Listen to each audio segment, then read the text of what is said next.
Salut tout le monde, bienvenue pour cette nouvelle vidéo hebdo sur les cryptos. On commence par l'analyse du Bitcoin. Ce matin, on a eu du mouvement, donc il y a des choses intéressantes à regarder. Alors, en format hebdo, ce qu'on voit, c'est qu'on est en train de casser ce petit triangle ascendant, qu'on voit mieux d'ailleurs en journalier. On l'a cassé à la hausse ce matin, à 5 heures du matin d'ailleurs. Donc, c'était un signal d'achat pour ceux qui étaient devant. Je pense pas qu'il y ait eu beaucoup de monde. Mais dans tous les cas, ce qu'on peut viser maintenant à la hausse, c'est la zone des 5800-6000. Si vous êtes acheteur depuis la cassure ou même en amont, bien joué, tant mieux pour vous. Visez les 5800, c'est l'objectif clairement logique. On va repasser en hebdo. En hebdo, ça correspondrait d'un point de vue technique à un pullback sous cette zone des 5800-6000. Donc breakout baissier ici, ça baisse, puis on revient faire un pullback. Mais attention parce que le pullback, ça annonce la poursuite baissière après. La tendance de fond en hebdo est toujours baissière. Les points bas sont alignés à la baisse. On n'a pas fait de nouveaux points hauts plus haut que le précédent. Les points hauts, c'est par ici. Voilà, c'est plutôt une zone. Dans tous les cas, en format hebdo, on n'a pas cassé de points hauts. Donc la tendance reste baissière. C'est simplement un pullback sous cette ligne. Donc c'est l'objectif à viser pour ceux qui sont haussiers à court terme. Mais attention, ça risque de repartir à la baisse dans la zone des 5800-6000. D'ailleurs, pour ceux qui veulent chercher des ventes sur la Bitcoin, les 5800-6000, c'est une zone idéale pour prendre des ventes. Alors, je ne tenterai pas des ventes agressivement dès qu'on va les atteindre, parce que vu que c'est une zone très très attendue par le marché, je ne pense pas qu'on va rebaisser tout de suite dès qu'on va la toucher. Mais une fois qu'on va l'atteindre, il faut guetter le mouvement des prix. Idéalement, si on fait une mèche haute au-dessus, donc un piège acheteur, et qu'on voit que ça se clôture en mèche, on peut tenter une vente pour jouer la poursuite baissière. C'est un scénario qui se défend, ça donne un bon ratio rendement-risque, et techniquement, on joue simplement la tendance. Alors après, ce qui pourrait invalider ce plan baissier, c'est si on atteint la zone des 5800-6000, si jamais on la casse à la hausse, donc si on la casse franchement, en clôture hebdo ou au moins journalière, mais je préférais une clôture hebdo parce que là on parle à plutôt long terme. Là on regarde un graphique en hebdo, on se base sur un niveau de résistance qui date de février 2018, ici avec le premier point bas. Donc il faut mieux travailler avec des time frames assez grands pour pas se faire piéger par des mèches. Si jamais on repassait au-dessus des 6000 en hebdo, en clôture hebdo, là peut-être que je remettrai en cause le scénario baissier pour essayer de chercher des achats. Mais tant qu'on est sous les 6000 en clôture hebdo, pour moi, je suis bêtement la tendance et la tendance est toujours baissière. On passe en graphique journalier. Donc en journalier, on voit bien le breakout de ce matin entre 5 et 6, ici. Donc l'objectif de ce triangle ascendant, l'objectif théorique, je parle, c'est la taille de la base qu'on a ici, qu'on reporte à la cassure. Donc là, si je la reporte, on voit que l'objectif théorique, ça nous ramènerait à 5900-6000. Donc ça coïncide avec le niveau de chartiste de résistance. Donc si vous êtes acheteur, c'est le niveau que vous pouvez viser pour l'achat. Donc la tendance en journalier est clairement haussière. Là on voit bien des points hauts alignés à la hausse. Donc c'est l'objectif à viser. Par contre dans cette zone, comme j'ai dit avant, attention parce que c'est une très très forte zone de résistance qui a été travaillée beaucoup de fois par le passé ici. Donc ça risque de rebaisser. Donc si vous êtes acheteur, moi ce que je vous conseille c'est de prendre vos bénéfices dans la zone des 5800-6000. Alors vous pouvez garder une petite partie de votre position ouverte au cas où on la casse à la hausse, parce que même si c'est une résistance, il ne faut pas exclure la possibilité qu'elle soit cassée à la hausse. Ça me paraît très peu probable quand on voit la force de cette résistance, mais ça reste une possibilité. Et si jamais la cassure se faisait pour de bon, là le Bitcoin pourrait repasser en tendance haussière à long terme et exploser, et là vous auriez un super point d'achat si vous avez acheté en amont. Donc il y a peu de chances que ça arrive, mais même s'il y a peu de chances que ça arrive, si ça arrive, ça peut vous rapporter énormément. Donc ça contrebalance un peu la faible probabilité. Si vous avez, mettons, 20% de chances que ça se produise, mais que ça peut vous rapporter 300% de votre mise, ça vaut le coup de garder un petit bag ouvert au cas où. Dans tous les cas, voilà, il n'y a pas énormément de choses, d'autres choses à dire sur le Bitcoin. Si vous êtes acheteur en amont ou à la cassure de triangle, restez acheteur jusqu'aux 6000 au moins. 5800-6000. Si vous n'êtes pas acheteur, là c'est un peu tard pour voir se positionner parce que on est déjà à 5550 pour viser 5800-6000, ça donne pas beaucoup d'objectifs de gain. Surtout que le stop, si vous voulez acheter maintenant, il faut le mettre sous le niveau des 5300 parce qu'on peut très bien faire un petit throwback dessus avant que ça reparte à la hausse. Donc ça donne pas un ratio risque, rendement risque intéressant. Il n'y a pas grand chose d'autre à dire sur le Bitcoin actuellement. On va voir dans la suite de la vidéo qu'il y a d'autres actifs qui sont plus intéressants en termes de timing pour essayer de se placer bientôt. On a fait hier un live avec pas mal d'analyses déjà, donc je vais essayer de ne pas refaire les mêmes. On va quand même voir l'Ethereum juste après, parce qu'il y a des choses à dire, et je vous proposerai d'autres paires qu'on voit un peu moins souvent dans la suite de la vidéo. On va analyser l'Ethereum en dollars. On est en format hebdo pour l'instant. Alors en format hebdo, ce qu'on peut voir, c'est qu'on a franchi ce petit canal baissier en orange à la hausse ici. Donc là, on ne cherchait pas encore des achats. Et depuis qu'on a franchi les 160 à la hausse, là, on cherchait des achats parce qu'on avait dépassé les deux sommets qu'on avait fait avant ici et là. Donc là, on cherchait des achats.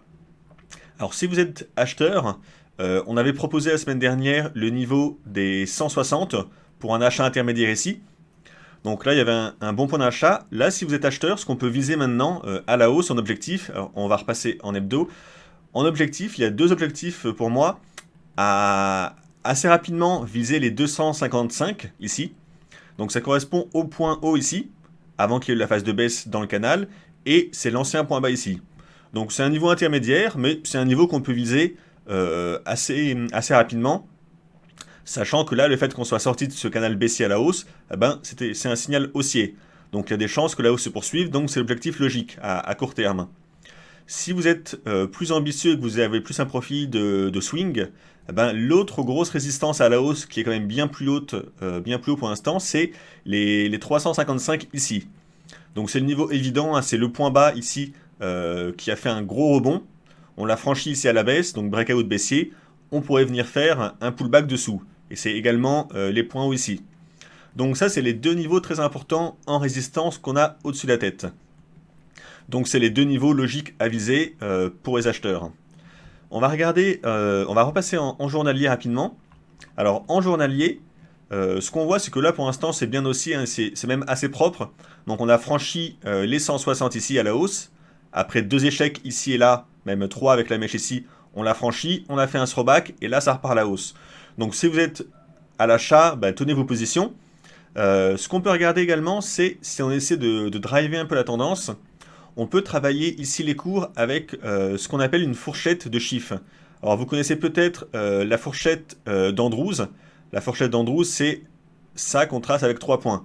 Donc un point pour le manche et un point haut, un point bas. Là, une fourchette d'Andrews, ça ne fonctionne pas très bien parce qu'elle est trop pentue. On a du mal à canaliser les cours, ou alors si on veut les canaliser, bah, le manche n'est pas relié à un point bas. Donc c'est pas ça le fonctionnement théorique d'une fourchette d'Andrews. Donc la fourchette d'Andrews ne fonctionne pas. Par contre, on peut prendre une fourchette de Schiff. Alors pour la petite histoire, Schiff c'était un élève d'Andrews qui a trouvé une méthode pour se baser sur une fourchette d'Andrews un peu différente de ce que préconisait Andrews. Avec la fourchette de Schiff, on va prendre la fourchette normale, hein, pas la modifier. La fourchette normale de Schiff, vous tracez 3 points, donc comme pour la fourchette d'Andrews, mais vous voyez, l'inclinaison est totalement différente de la fourchette d'Andrews que j'avais tracée avant. Alors là, ça vous la trace automatiquement. Alors pour être un peu complet, une fourchette de chiffres comme ça va simplement mesurer la vague de hausse ici, entre le premier point et le deuxième. Vous mettez un Fibo. Le Fibo, vous prenez le retracement 50% ici.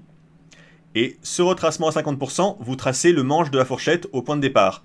Donc là, vous voyez mon point de départ ici. Le manche de la fourchette est sur mon Fibo 50. Donc c'est la règle. Schiff a dit, des fois, enfin il a constaté que des fois, en mettant le manche dans le vide, mais sur le Fibo 50, eh ben, ça donnait des bons résultats. Donc là, en la traçant, eh ben, on voit que c'est pas mal. Les niveaux intermédiaires ici, en vert, vous voyez, ça a bloqué les cours ici. Là, rebond dessus. Là, on n'est pas loin. À la hausse, ça a bloqué la hausse. Là, on est en train de travailler et on est en train d'en sortir à la hausse. Et la fourchette en bleu eh ben, a bien canalisé la hausse ici. Donc pour moi, la fourchette de chiffres ici est assez bonne. Et elle nous montre bien le ratio entre le temps et les prix. Donc là, on pourrait monter. Il y a encore un peu de marge pour monter. Dans tous les cas, ça peut nous servir pour canaliser la tendance haussière. Donc comme je vous disais avant, là c'est haussier. Ça pourrait revenir tester le haut de la fourchette de chiffres. Donc à voir après. Si ça casse le haut, là ça peut être un nouveau signal d'achat, breakout haussier. Par contre, tant que ça n'a pas cassé, attention, quand on teste le haut, ça pourrait très bien rebaisser un peu. Donc voilà pour l'analyse chartiste assez classique. Maintenant, je vais vous montrer une autre possibilité qu'on a. Donc là, pour rappel, hein, c'est haussier, il n'y a pas grand chose d'autre à vous dire. C'est haussier, c'est propre. Si vous êtes acheteur, tenez les positions et visez les 255. Si vous n'êtes pas acheteur, si on revient tester les 160, ça peut être un niveau intéressant pour tenter. Par contre, ce que je vais vous montrer, c'est qu'on a peut-être une vague de Wolf. Alors pour ça, on va passer en 8 heures. Je l'ai déjà tracé, ça va être plus simple. Donc la vague de Wolf, ça ressemble à ce bison en rouge et c'est un pattern en 5 points. Le 5e point est fréquemment cassé à la hausse, mais c'est une fausse cassure. Je vais vous montrer un livre qui en parle. Voilà, là on a la fourchette en 5 points. Enfin la fourchette, voilà. Le bison en 5 points. Et le 5e point, dans les règles des vagues de Wolf, on nous dit que le 5e point donc, arrive après le point 4 et souvent il va dépasser la ligne 1,3. La ligne 1,3, donc c'est cette diagonale. Donc souvent le point 5 dépasse. Donc là, c'est parfaitement ce qu'on a. On a le point 5 qui a dépassé. Et ce que nous dit ce pattern, c'est que les cours vont baisser. C'est une fausse cassure au point 5 et que ça va baisser. Et l'objectif de la baisse, c'est un trait qu'on va tirer de 1 à 4. Donc vous voyez que ça fait un objectif très bas. Là, si je tire un trait de 1 à 4, on va faire ça comme ça, hop. Là, ça c'est ma ligne d'objectif en théorie. Donc là, si c'est bien une vague de Wolf, les cours pourraient baisser, revenir chercher cette ligne. Donc on verrait que là c'est un piège haussier. Et c'est ce qui se passe avec une vague de Wolf, il y a un piège haussier et ça rebaisse très brutalement dans le sens contraire. Donc là on voit qu'on l'a déjà dépassé et qu'on revient tester le sommet. Alors c'est pas... les vagues de Wolf ça marche pas à chaque fois. Hein. D'ailleurs c'est un peu contre-intuitif, quand on fait une cassure du point 5, on a plus envie d'acheter que de vendre. Mais justement c'est un pattern qui montre un piège. Donc je sais pas si ça va se réaliser.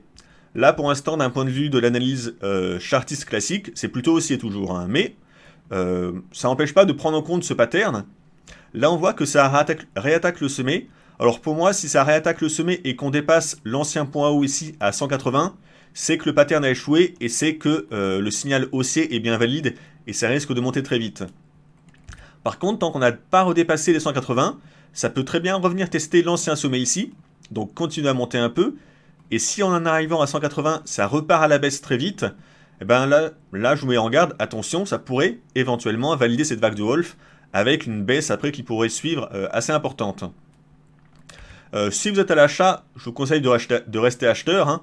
Par contre, là, si on rebaisse et qu'on dépasse les 160 à la baisse, ça voudra dire qu'on a à la fois dépassé les anciens sommets ici, donc on n'a pas fait un throwback dessus, mais qu'on l'a cassé à la baisse, et ça voudrait dire qu'on a dépassé cet oblique 2,4 à la baisse. Donc là, si vous êtes acheteur et qu'on passe sous les 160, je vous conseillerais de sortir de position. Parce qu'il y aurait des grandes chances que le pattern s'active avec un objectif baissier beaucoup plus bas. Donc voilà ce qu'on peut dire. Donc là, c'était vraiment pour vous montrer le pattern. Hein. Sachant que là, le fait qu'on revienne tester les points hauts, le pattern n'est pas encore invalidé.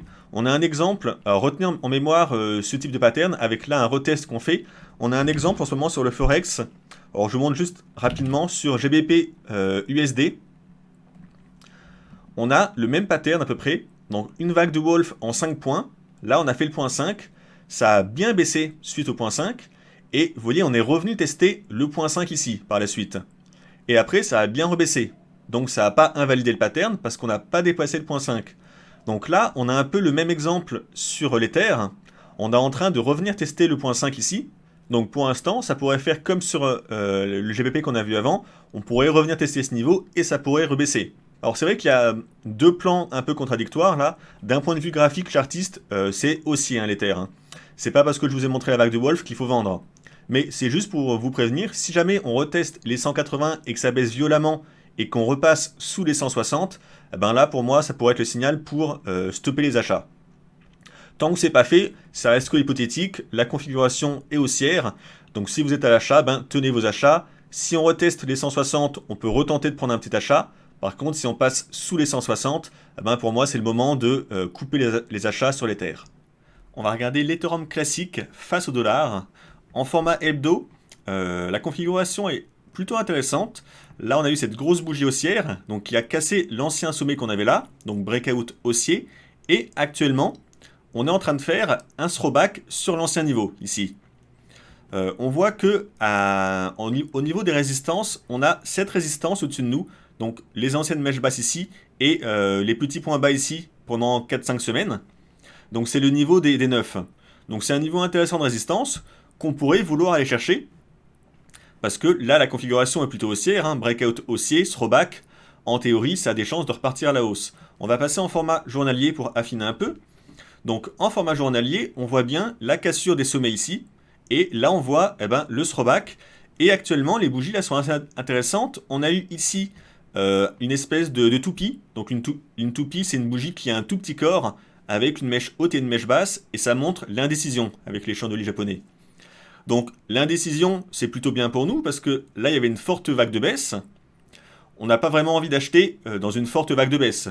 Mais une fois qu'on commence à voir de l'indécision, ça veut dire que cette indécision, ça montre que les vendeurs n'ont plus forcément la main, ça montre en tout cas qu'il y a une hésitation et que les acheteurs commencent à revenir. Donc cette hésitation, elle peut se traduire après par la fin de la vague de baisse et par un mouvement de hausse. Surtout qu'on est sur un niveau chartiste intéressant, on est sur l'ancien point haut qu'on a fait ici, qu'on a retravaillé en throwback. Et là, cette bougie d'aujourd'hui, alors à confirmer en clôture de bougie, on a fait une mèche basse, donc un piège classique pour faire croire qu'on passait le support à la baisse, et là on est en train de remonter assez fortement. Donc ça pourrait être un signal acheteur pour acheter simplement sur l'ancien point haut, avec donc le throwback, et ça repartirait à la hausse, et on pourrait viser les 9 en objectif. Donc là c'est assez propre, c'est pour ça que ça me plaît assez. En plus de tout ça, pour parler de ce mouvement impulsif qu'on a eu, si je trace un Fibo sur la vague de baisse de là à là, on va garder que les Fibos intéressants. On avait une figure harmonique vendeuse qui peut expliquer un peu cette baisse qu'on a eue. Je vais garder que les deux Fibos principaux. Là, on a eu un retracement à 61,8 et là, une extension à 1,61,8. Alors, un peu dépassé, mais tout ça, c'est pour vous montrer qu'on avait une figure en harmonic pattern, donc en figure harmonique. C'est ce qu'on appelle un crabe. Alors, le crabe, je vous montre rapidement la figure. C'est un point B avec un retracement en général à 61,8. Et le point D, pour prendre que les mesures principales du pattern, à 1,61,8. Donc là, c'est ce qu'on avait. On avait le point B à 61,8 ici, de retracement, et le point D à 1,61,8 avec un léger dépassement suite à l'impulsion. Et là, le pattern était complété. Donc c'est un pattern vendeur, hein, ce qui peut expliquer la baisse qu'on a eue par la suite. Et ce qui est intéressant, c'est que avec ce pattern, on a un objectif de baisse, un retour sur le point X ici. Donc là, on est dessus.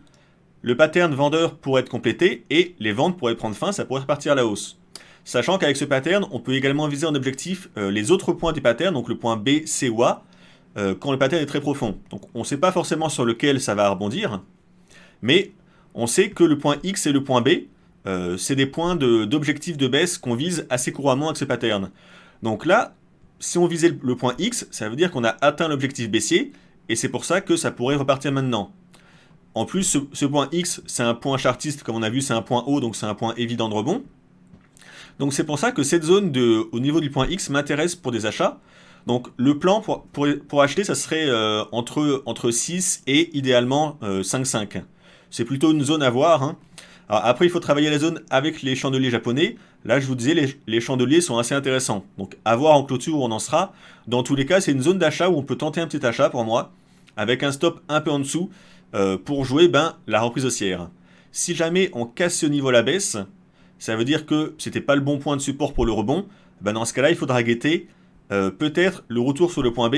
Et idéalement, si les cours latéralisent un peu, si on peut cumuler un retour du point B ici, en même temps que l'oblique qu'on a ici, là, ça serait le point parfait en termes de prix et de timing. Ça correspondrait à un retour sur l'oblique de support ici, et en même temps à un Fibo assez important et un point haut. Alors là, on voit que c'est pas pour tout de suite, hein, mais c'est à guetter. Dans tous les cas, le niveau du point X ici m'intéresse déjà.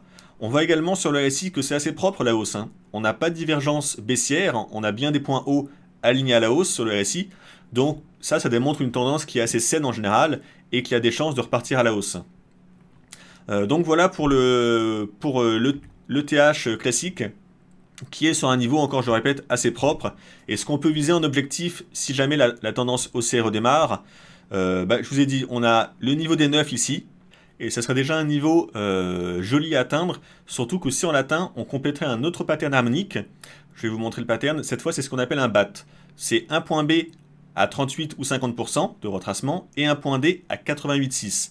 et c'est un pattern vendeur. Donc là, en fait, c'est un peu ce qu'on aurait. Si je trace un Fibo à partir de là, on a un retracement du point B. Alors, je vais le tracer à l'écran, ça va être plus facile. Hop. On va le changer de couleur. Donc là, on aurait un autre pattern harmonique. Donc un bat avec un point B ici à 38% et un point D à 88,6.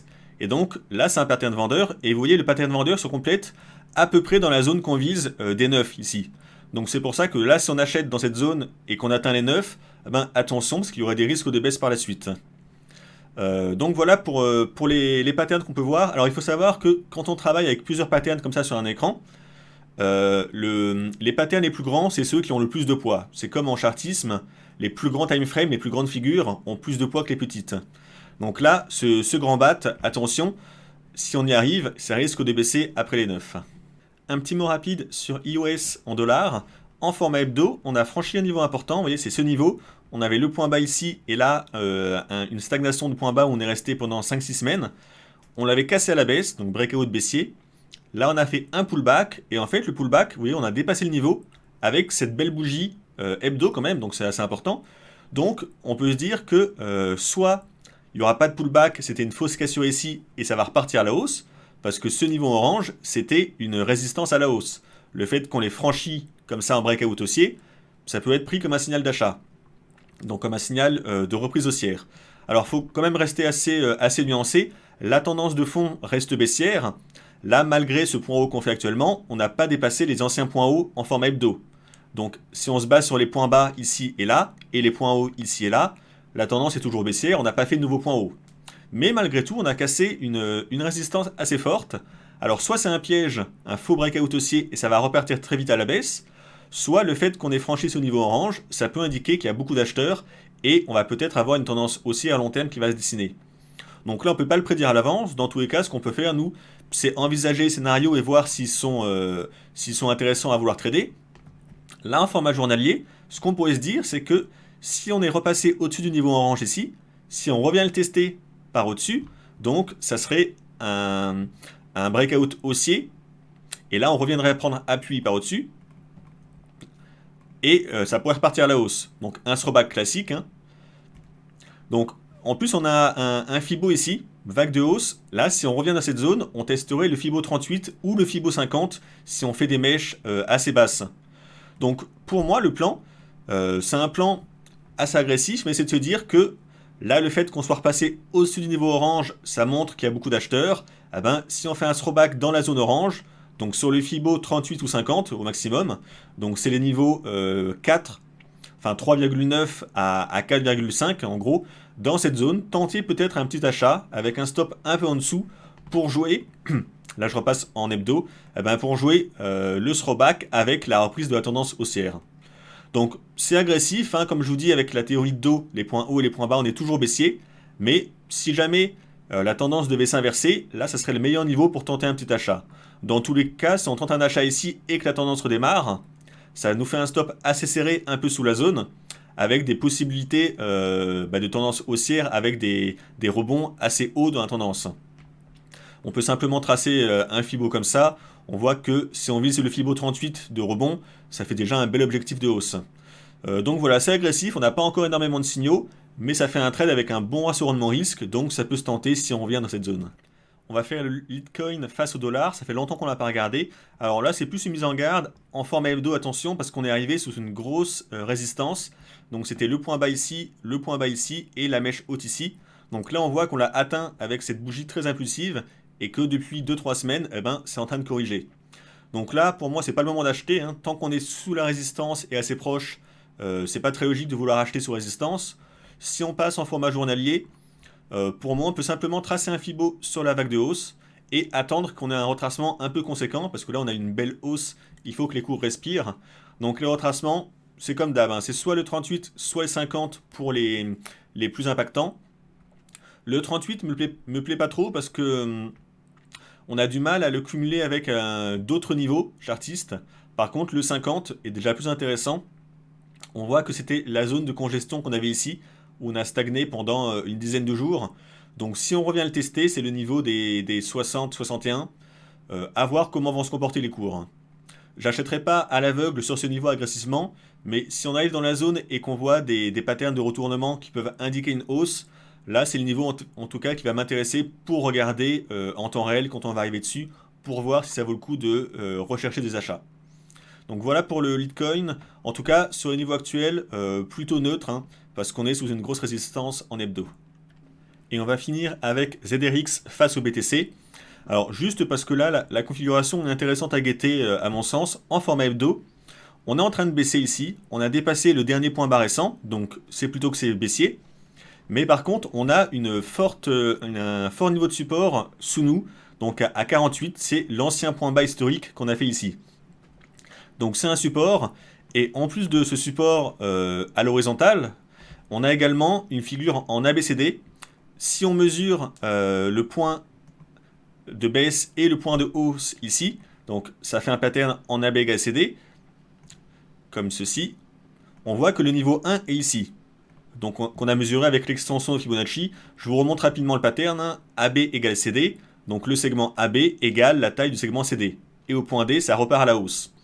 Donc là, AB égale CD, le point D tombe ici. Donc ce qui m'intéresse, c'est que ce point D, donc le pattern acheteur ABCD, se complète à peu de choses près au même niveau que le support chartiste qu'on a ici. Donc ça nous fait un double niveau de support. Donc c'est pour ça que c'est intéressant à guetter. Éventuellement, on peut tenter un petit achat dans la zone, hein, vers les 48, avec un stop un peu en dessous, pour jouer le rebond à la fois sur un niveau chartiste évident, et le rebond parce qu'on a un ABCD acheteur complété. Donc on peut viser ça. C'est intéressant en tout cas à suivre ce qui va se passer. La tendance est clairement baissière, mais vu que c'est un gros niveau de support, c'est possible qu'on ait quand même un petit rebond qui pourrait nous faire gagner quelques points.